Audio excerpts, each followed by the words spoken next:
Hello everyone, today is the next part of the perfume collection slash fragrance wardrobe video that I've been asked to do for many years, and finally here we are. This is a snapshot of what's going on in my fragrance collection right now. This changes all the time. I give things away, use things up, and introduce new things all the time. There's some non-negotiables here that stay with me over years or decades that I do repurchase, and some of them are things that I've decided to try, I like, but I won't repurchase. Today we're talking about florals. Now in the first part of this series, I strongly suggest you go back and watch the first part first. I explained to you how I divide my fragrance wardrobe into different kinds of perfumes and how I grouped them for this video. I grouped them according to how I wear them. So that's kind of what the first part is all about. It generally introduces the series. Number two, part two, had to do with my powdery scents, which are over here. Part three had to do with scents that I wear during the winter more so than during the summer, that open up nicer in colder weather, but they're daytime scents. Part four had to do with all things to old people, workhorse fragrances that you can wear anywhere. Climate or location do not affect how I wear them. So workhorses are here. Part five was the first half of my evening wear fragrances. Part six was the second half of them. Part seven was actually my delightful cheapies, so affordable fragrances that I told you about that I really enjoy. Then part eight is what we're going to be focused on today, and what we're focusing on today is florals. We're talking florals. Florals is a category that many people really enjoy, and I have quite a selection of florals that rounds out just about any occasion that I might ever come up with. I do wear floral scents mostly in the spring, early summer. This is where they shine the most for me, and I use certain florals as a anticipation for the spring once I'm so sick of the winter, which happens quite soon into the winter, and where I live, winter is like 9 months of the year.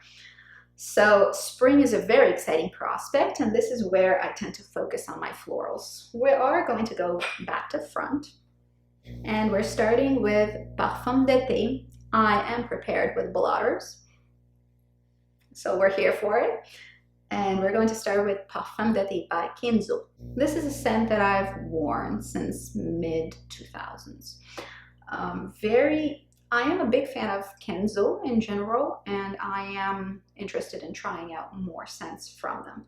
Parfum d'été is a lovely, clear waterbrook field flower, just really crystal clear sort of scent. I quite enjoy it. I think it's very pretty.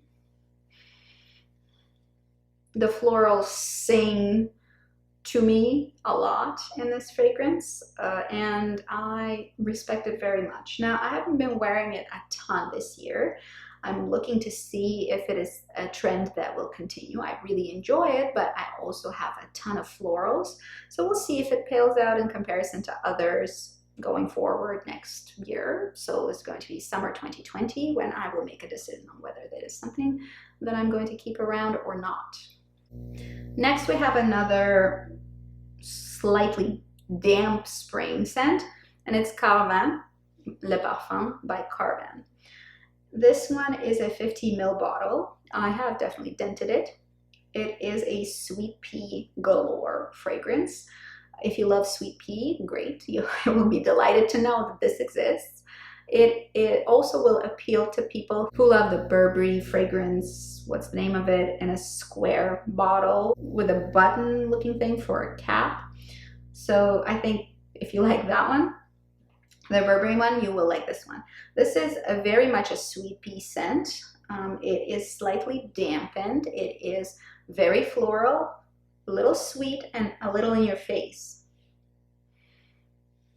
Wear time is really good. I think when I like this scent is just in the very beginning of the spring, when the snow is just beginning to thaw.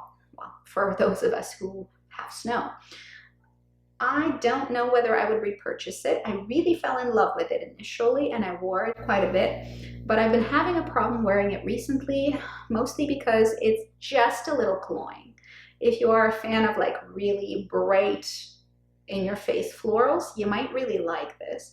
For me, there's just a little shrillness to it that will prevent me from buying it again. That shrillness is something that a lot of people look for. If you want that high note ringing in your ear, then Carven Le Parfum is probably a really good choice for you. Again, because of the shrillness, I think I won't be, I'll be using it up, of course, but I probably won't be repurchasing it, and I will be moving on to something else. I'd love a sweet pea scent that is not this high frequency. This one is a very literal pick out of the florals. It's called Lilac Path by Airen, and it's literally lilacs. There is not a whole lot in this perfume that smells like anything else.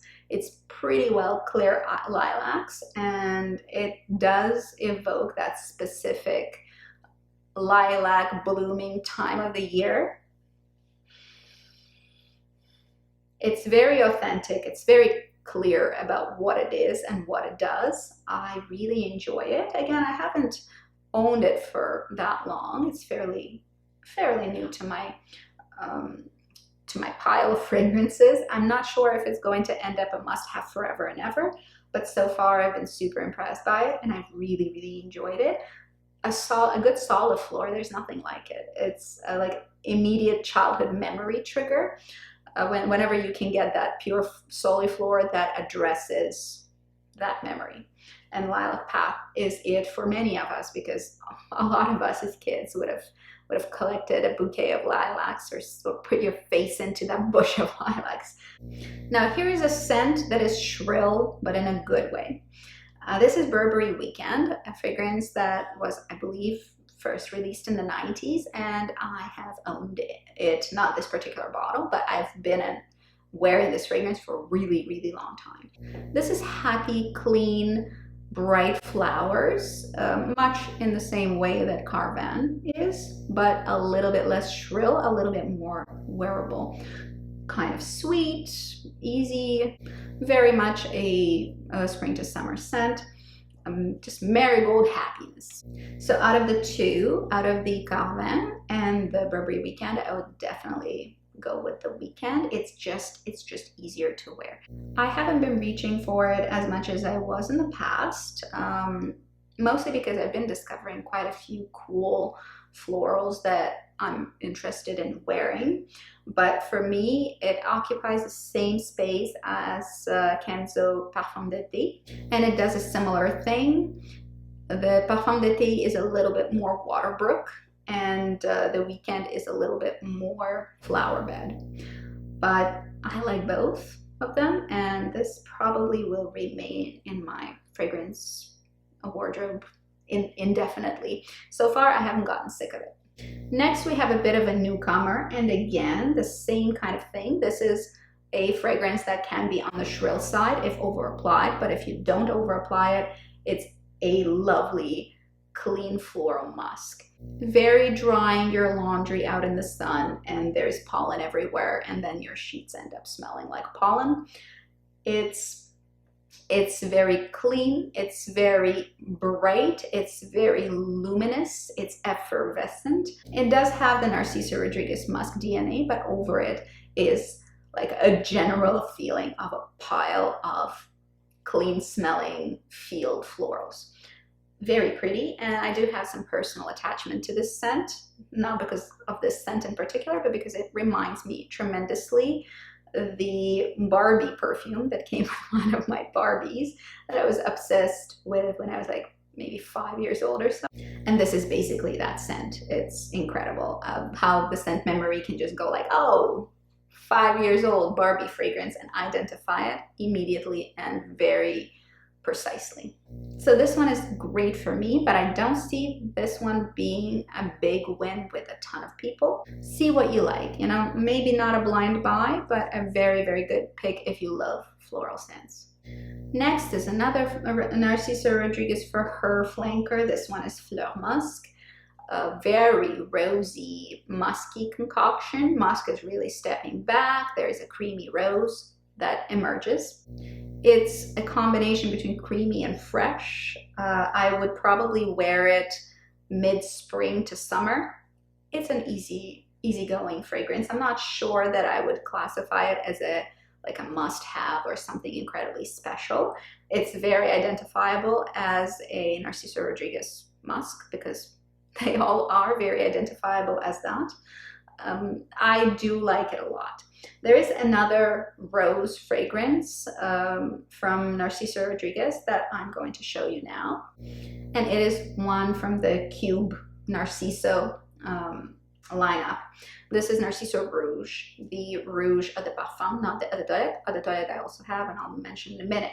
But Narciso Rouge Eau de Parfum is another rose.